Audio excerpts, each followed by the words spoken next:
My girlfriend's rich mom went ballistic when she found out I was a poor man and threatened me to dump her daughter, so I became her son-in-law instead. When I first met my girlfriend Tara, I knew I would never touch her with a 10-foot pole. She looked like Elle from Legally Blonde. She revved her pink Porsche on campus and had a wet-looking chihuahua in her purse. I didn't know people like her actually existed, and I was trying to get an accurate read on her to figure out her whole shtick when we accidentally locked eyes. I noticed her razor-sharp vision look straight at my Darth Vader t-shirt, and I immediately knew I made a mistake coming here with my nerdiest shirt. But she quickly proved me wrong when she came up to me and asked if I liked Star Wars. We started to hang out every day after that, often going to her dorm to just chat about life and new theories about Star Wars. But any time she asked to go to my house, I had to make up a lie about how it was too messy or how my mother wouldn't want someone to come over. She always looked slightly disappointed, but I couldn't let her know the truth. I had been living in my car for months because my parents had died, and I couldn't afford to pay for both tuition and dorming, and there was nowhere for me to stay. I had to shower in our school's free gym, and I made sure to park just outside the school's official parking lot to avoid any expensive parking tickets. For a while, no one knew about it. But one night, Tara begged me for hours to see my place, even offering to make me some dinner there. I told her I genuinely couldn't, but she started to look at me suspiciously. I decided to call it a night after that, and she offered to walk me home,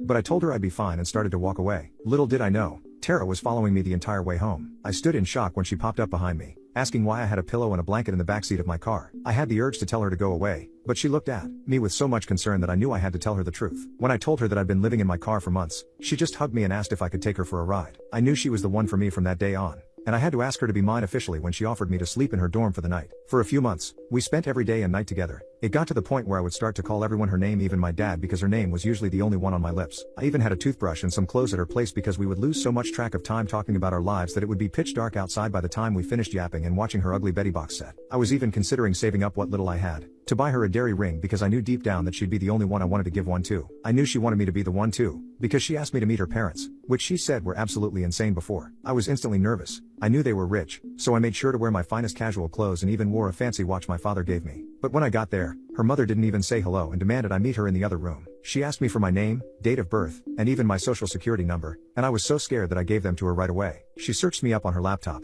and I could tell by her furrowed brow that she was not happy with what came up. She then asked me what I did for a living and where I lived, and when I told her that I lived in my car, she clenched her fists tightly, and I was quaking in my boots. I was ready to run for it just in case she'd pull out a teacup and take me to the sunken place like in Get Out. But she just looked at me and asked me why I truly wanted to date her daughter. I told her it was because she was the most beautiful girl inside and out, but she didn't buy it. She told me she'd make me a deal, take $100,000 and leave her daughter in the gentlest way possible, or she'd make sure to sue me for every cent I had and could make in the future. I was in shock. Was this lady married to Mr. Beast? But then anger started bubbling inside because she thought she could easily buy me out. But then I thought about it for a few minutes, and then for 20 minutes, until I decided 100,000 is 100,000. So I took the money and ran. When I left, I could tell she thought she won, but she had no idea that I called Tara that night and promised her that if she'd wait for me for a few months, I'd make sure she'd never regret it. She was convinced I was trying to ditch her for another girl, but when I explained to her that I would never even think of living without her, she agreed. From there on, I got to work. In my intro to business classes, I heard of the way a lot of companies get rich quick, investing. So I decided to download an investment app to see if I could scrape up any money from this $100,000. For months,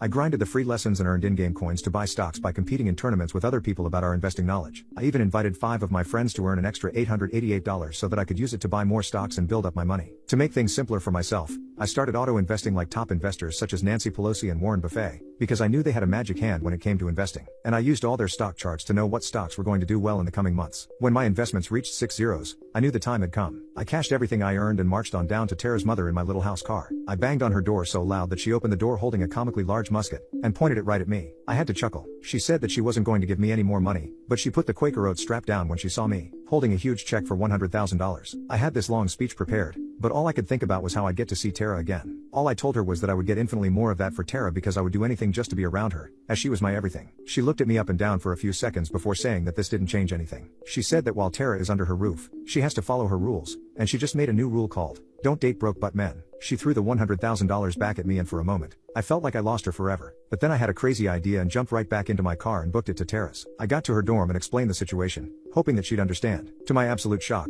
she said that her mother had done this before and her first boyfriend had just taken the money. She was afraid that I would do the same, so it made her really happy to know the lengths I went to secure our future. But she knew her mother wasn't going to change for us, so I asked her to hear me out. If she moved out with me, she wouldn't have to control her anymore. I only had 2 seconds of seeing her happy face before I fell down from her tackling me with a hug. When we chose the house, I let Tara have complete control over decorations, telling her not to worry about the cost at all because my bank account is close to looking like someone's phone number. Edit. For everyone asking, the app is called Bloom. Learn to invest.